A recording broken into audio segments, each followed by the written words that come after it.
In the lexicon of modern Latin American history, 3 letters evoke a visceral reaction comparable to a military coup or a natural disaster: IMF. The narrative of the International Monetary Fund in the region is not merely one of dry balance sheets and fiscal adjustments.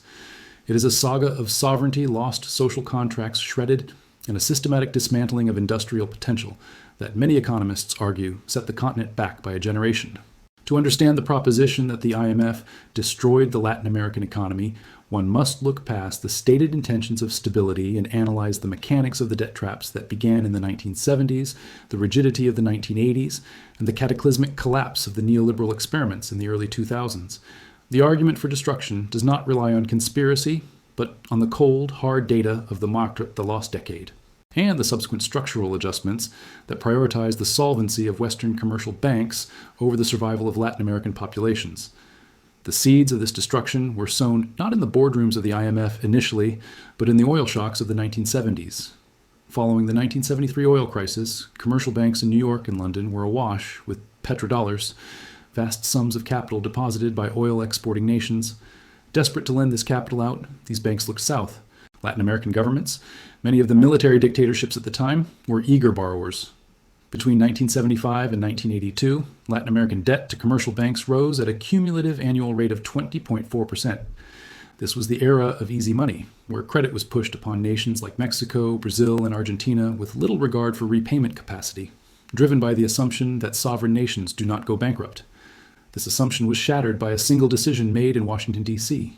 In October 1979, Paul Volcker, chairman of the U.S. Federal Reserve, executed what would become known as the Volcker Shock. To combat U.S. inflation, he raised the federal funds rate from 11% to 20% by 1981. This decision, made without consultation with the developing world, instantly transformed the global economic landscape. Because Latin American loans were largely floating rate obligations, the cost of servicing their debt doubled almost overnight. Simultaneously, the resulting global recession caused the prices of Latin American commodity exports to plummet. The trap snapped shut on August 12, 1982, when Mexican Finance Minister Jesus Silva Herzog informed the U.S. Federal Reserve and the IMF that Mexico could no longer service its debt. This date marks the official beginning of the crisis. It was at this moment that the IMF stepped in, ostensibly as a firefighter, but acting, according to critics, more like an arsonist who sells water at extortionate prices. The IMF's intervention was predicated on a singular diagnostic error. They treated a precipitous structural insolvency crisis as a temporary liquidity problem. The cure, prescribed by the IMF, was formalized into what later became known as the Washington Consensus. In exchange for bailout funds, which were essentially just money used to pay back the interest owed to American and European banks, the IMF demanded the implementation of structural adjustment programs, SAPs.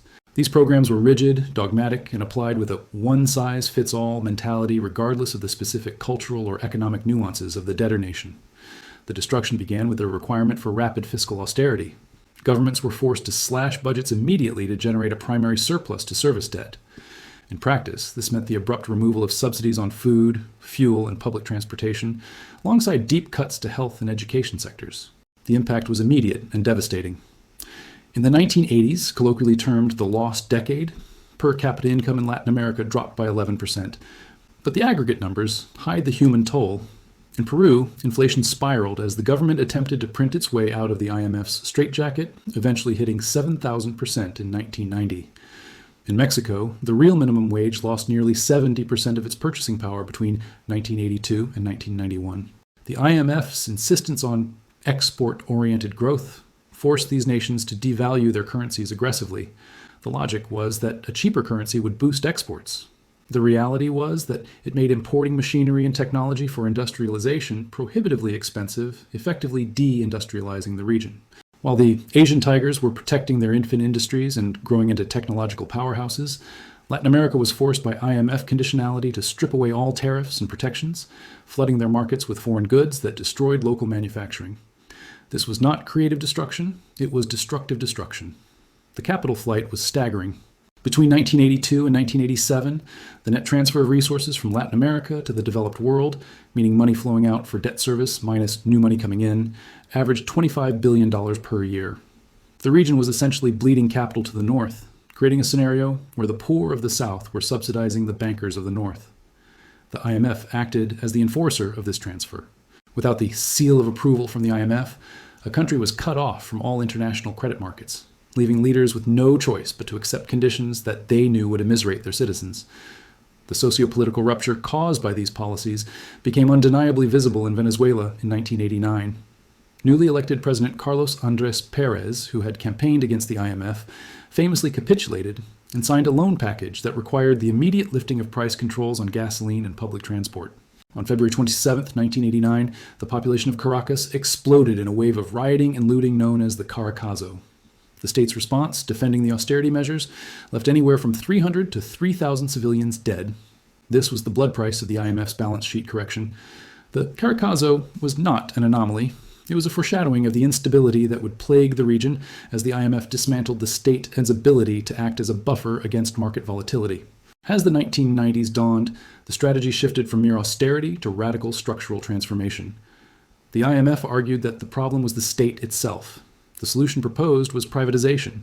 This was the era where the destruction moved from the immediate cash flow of households to the long-term assets of the nation. Under pressure from IMF conditionalities, Argentina, Brazil, Peru, and Mexico began selling off state-owned enterprises, SOEs, at breakneck speed. While privatization in theory can increase efficiency, the manner in which it was forced upon Latin America created private monopolies rather than competitive markets. Critical infrastructure, telecommunications, water, electricity, airlines, was sold, often at undervalued prices, to foreign conglomerates or local oligarchs. This fire sale raised short-term cash to pay down debts, momentarily pleasing the IMF auditors, but it stripped the governments of future revenue streams and regulatory power. In many cases, the cost of utilities skyrocketed for the average citizen.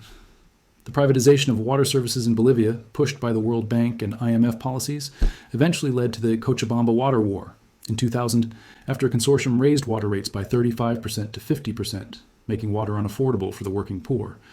This illustrated the fundamental disconnect between the IMF-IMS macroeconomic models and the on-the-ground reality of Latin American poverty. The fund's economists viewed water as a commodity to be priced efficiently. The population viewed it as a human right.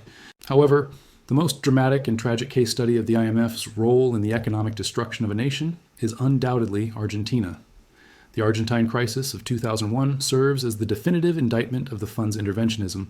Throughout the 1990s, Argentina was the IMF's star pupil. Under President Carlos Menem and his economy minister Domingo Cavallo, the country implemented the convertibility plan in 1991, which legally pegged the Argentine peso 1-to-1 with the US dollar. For a decade, the IMF lavished praise on Argentina, showcasing it at global conferences as the triumph of the Washington Consensus. The peg successfully killed hyperinflation, which had ravaged the country in 1989, but it came with a fatal flaw. By tying the peso to the dollar, Argentina lost control over its monetary policy. When the US dollar strengthened in the late 90s, the Argentine peso strengthened with it, making Argentine exports uncompetitive globally, while cheap imports flooded the country, destroying local industry. A prudent advisor would have suggested a gradual, orderly exit from the peg during the good years of the mid-90s. The IMF did the opposite. They encouraged the maintenance of the peg and provided the loans to sustain it, despite the growing indicators that the country's debt dynamics were becoming explosive. By 2000, Argentina was trapped in a 4-year recession. The unemployment rate had risen from 6% in 1991 to nearly 15% in 2000. Instead of allowing a devaluation to restart growth, the IMF demanded more austerity. In 2001, as the economy contracted, the IMF insisted on the zero deficit law, requiring the government to cut spending even further to balance the budget.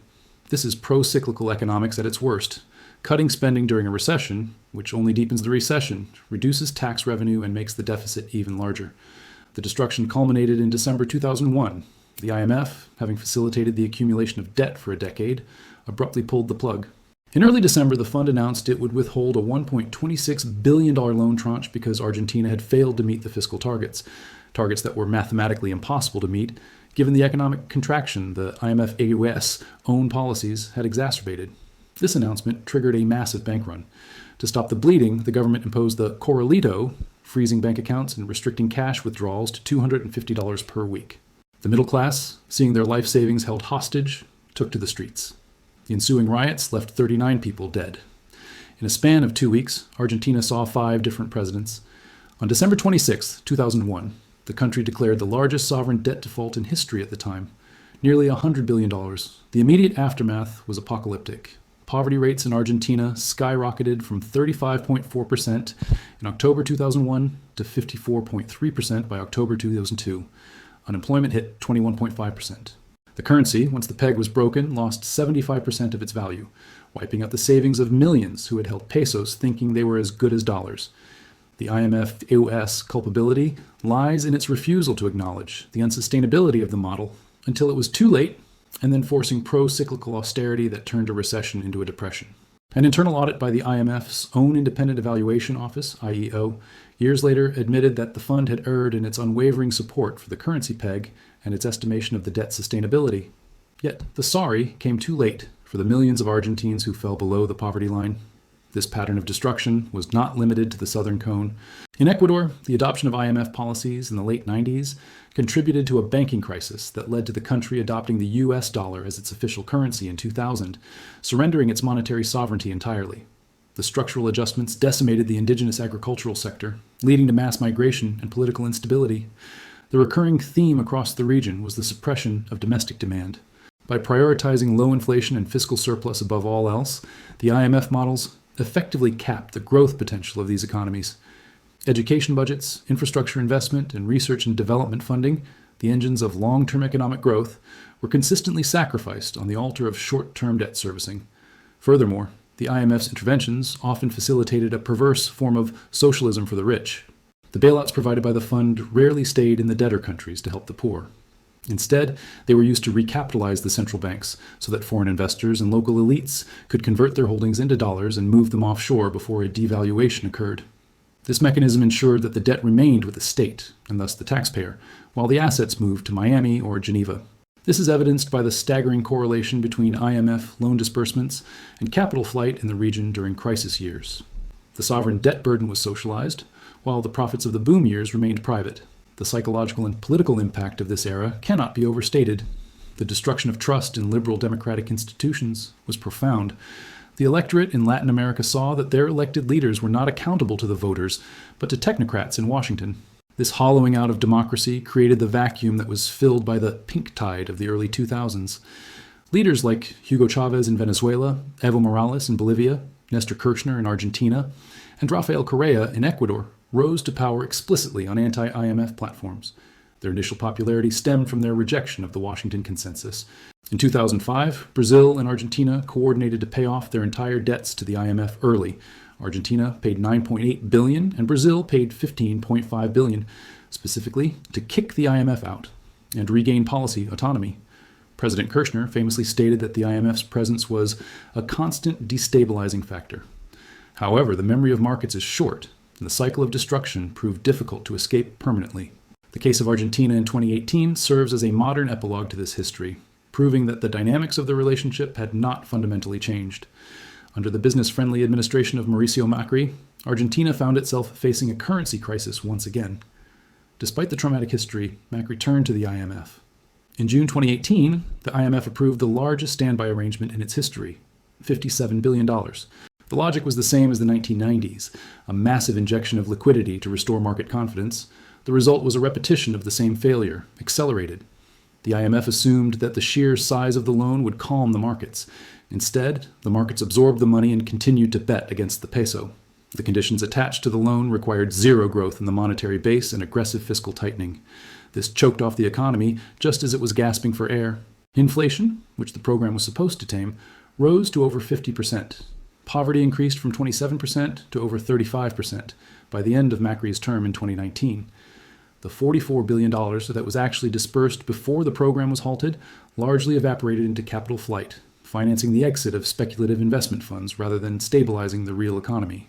Once again, the IMF had lent into an unsustainable situation, burdened the Argentine state with unpayable debt, and left the population to suffer the consequences of a severe recession.